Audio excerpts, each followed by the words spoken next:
In the previous lesson, what we did was introduce the subject of human rights law, specifically UK human rights law, an area of law which is specific to the United Kingdom and involves pretty much an examination of one piece of legislation, that being the Human Rights Act.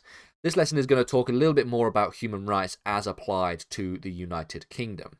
We took a very brief introduction to the subject of human rights in the previous lesson, and we'll be examining the nature of human rights in the UK in this lesson specifically.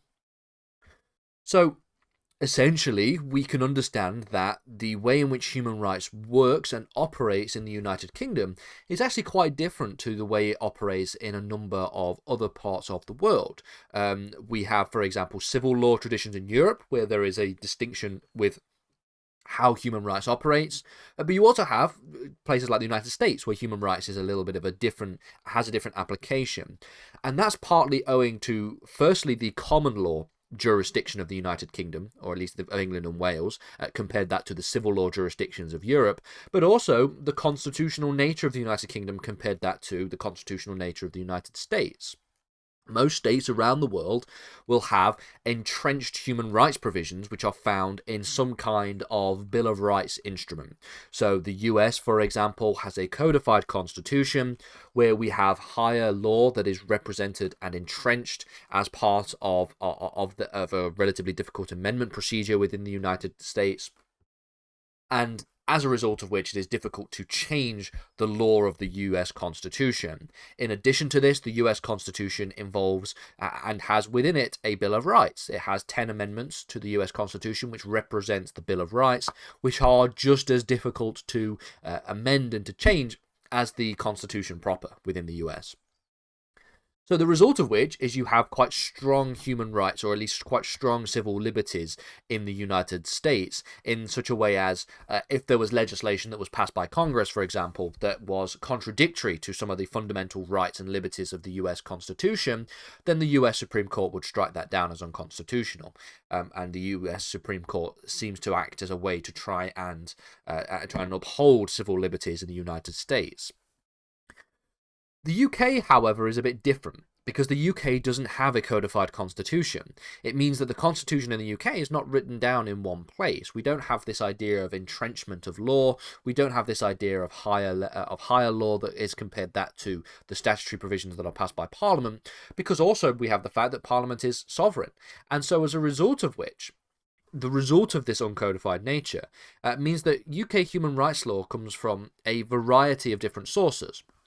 We have, for example, parliamentary statutes, where we see some human rights provisions that are clearly defined, one of which, of course, is the Human Rights Act of 1998, which we'll get to. But we also have common law protections of human rights, which we'll get onto in the next lesson. We'll talk about some of the ways in which human rights in their sort of broad general sense have been upheld within the context of the common law and judge-made law.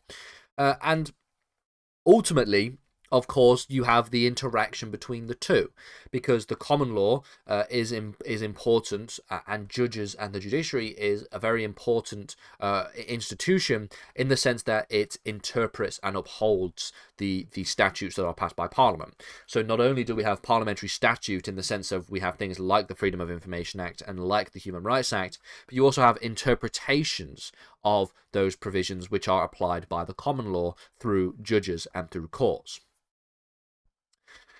Because the UK Constitution is uncodified, we also note that it is derived from a number of different sources. Now, for those of you who want to get a bit more information on this, then we have a series of lessons already on constitutional and administrative law, or public law as it is described in the playlist. This is obviously for those who are studying law in the UK or in England and Wales, you are doing your LLBs, you will know already that you have to study constitutional law in order to even have an understanding of human rights law. It is a core module. It is a mandatory subject that you have to understand. So for most of you who are doing LLBs and who are now moving on to talking about human rights, you will know this already. You will have a deep understanding of the ways in which the UK Constitution operates. But for those who don't, and for those who haven't studied an LLB or law in a formal setting, the UK's constitution is uncodified, which means it is not written down in one single place. There isn't one single document that is the UK's constitution. Instead, however, it is derived from a multitude of different sources. So on the one hand, we have parliamentary statutes, which I've already mentioned. We have statute law. We have the common law, again mentioned already. We also have constitutional conventions, which is described as a sort of non-legal source of the UK constitution and represents the kind of the general rules of thumb that exist that are not binding in a sense that you can be held liable for failing to uphold a convention, but are generally considered to be followed by everybody who they apply to. And then we also have works of authority, so things like the A.V. Dicey's Introduction to the Law of the Constitution, for example, or we have Erskine May within Parliamentary Procedure, which are considered to be authoritative pieces of writing that have enough authority that become essentially that inform us on how the Constitution operates. As an asterisk, we should also make it clear that we have the law of the European Union. Despite the fact that we have left the European Union, there's still quite a lot of law of the EU that exists still within the UK's constitutional framework that derives out of EU law that still exists. But I put a little asterisk whenever I think about and talk about the European Union as being a source of the UK's constitution. You also could argue that a source of the UK's constitution is the European Convention on Human Rights, something that we're going to get to in this series of lessons as well. But ultimately, these are essentially a variety of different principles which underpin the constitutional frameworks of the United Kingdom. In addition to this, we also have various principles of the UK Constitution. The main principles of the Constitution are the principle of parliamentary sovereignty.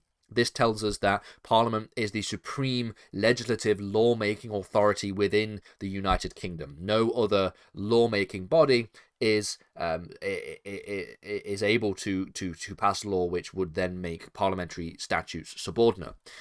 We also have the idea of the rule of law. Not an easy thing to define and to clearly delineate, but it generally entails a number of different principles. So things like equality of the law, things like no one is above the law, things like natural justice, for example. All different ideas which sort of encapsulate this broad conception of the rule of law. We also have a limited separation of powers. We have the limited separation of the various institutions of government, the various branches of government between a legislative, an executive, and a judicial branch. For the most part, we have a fusion of powers between legislative and executive branch, but there is still some delineations that exists. We also have the idea of constitutional monarchy. The UK system is still a monarchical system. The monarch still has the authority to assign royal assent to pieces of legislation, despite the fact that this is merely a formality these days. But there is still the power of the prerogative, which is enshrined within the authority of government, and which comes from the derived authority of the monarch. So there is still this weird existence of a hereditary monarch within the UK's constitutional framework.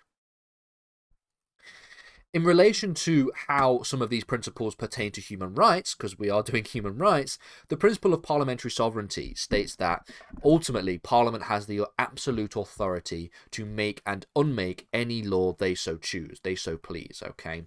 The UK judiciary has the ability to interpret the rules which are passed by Parliament, but they do not have the ability to strike down parliamentary legislation unless that is a power that has been given to them specifically within a piece of parliamentary legislation.